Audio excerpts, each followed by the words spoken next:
1 Kinematics Example 20. In this question, we've got a car moving along a straight road with a constant speed of 17.5 metres per second. At a certain time, this car passes a lay-by. Now we're calling this time t equals 0, so this is the point from which we're interested. So at this time t equals 0, a second car leaves the lay-by. So at that particular moment, they're both in the same place. This car accelerates from rest to a speed of 20 and then maintains a constant speed. The second car, D, passes the first car at a road sign. So what we're asked to do is sketch the motion of the two cars on the same axes and then find the distance between the lay-by, which was the starting point, and the time when the car that was parked up catches up to the first one. So it sounds quite complicated, but actually if we take it step by step, it's not too difficult. So car number 1 is travelling with a constant speed of 17.5 and it doesn't do anything else, it just travels with a constant speed.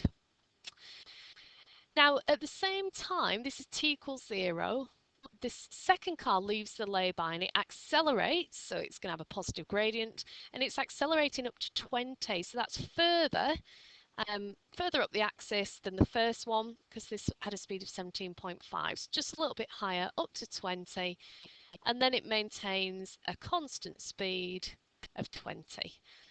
So let's label the axes. So this was 17.5, that was car C. Car D accelerated for, how long was it, 15 seconds, and it got up to a speed of 20 and then maintained that speed, and because it was going at a little bit of a faster speed, it caught up with the first car. So that's what we're talking about. Okay, so at a certain point in time here, which we don't know what it is, let's call it capital T, the two cars are in the same place, and that's what we're interested in. So in part B, we've got to find what the distance is. Now, if you remember, the distance is the area underneath a velocity time graph. And we know that they've both gone the same distance from the starting point, so the two areas will be the same. So for car C, we've got this big rectangle, and so the area underneath that will be 17.5 multiplied by t, length times width. So that's car C. We know that's going to be equal to the distance gone by car D.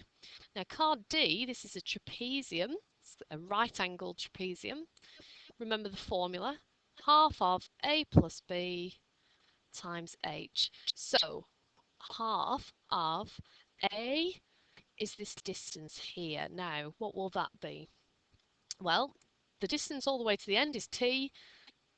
The distance here was 15 in terms of distance on the x-axis. So the length of this edge at the top will be t, take away 15. That'll tell us the distance along that top line there. So A is t minus 15. B is this bottom distance all the way along, and that's t. And the vertical height is 20. Now again, you could do this as a triangle and a rectangle and add your answers together. The algebra would end up the same. Okay, so let's just do a bit of simplifying. We've got 17.5t on the left. Half times 20 is 10. And in the brackets, we've got 2t minus 15. So we've formed an equation. Solving it, straightforward linear equation. So it's 20t minus 150. I'll bring the t's to the right and the number over to the left. So 150 equals 2.5t. And so 150 divided by 2.5, that actually gives us 60.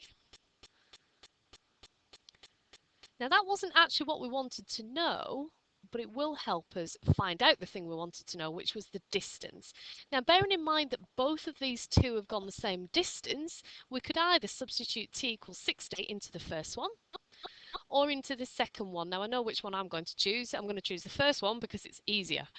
So 17.5 multiplied by t And if you work that out, it works out to be 1,050. So that's the distance they've gone, just over 1 kilometre.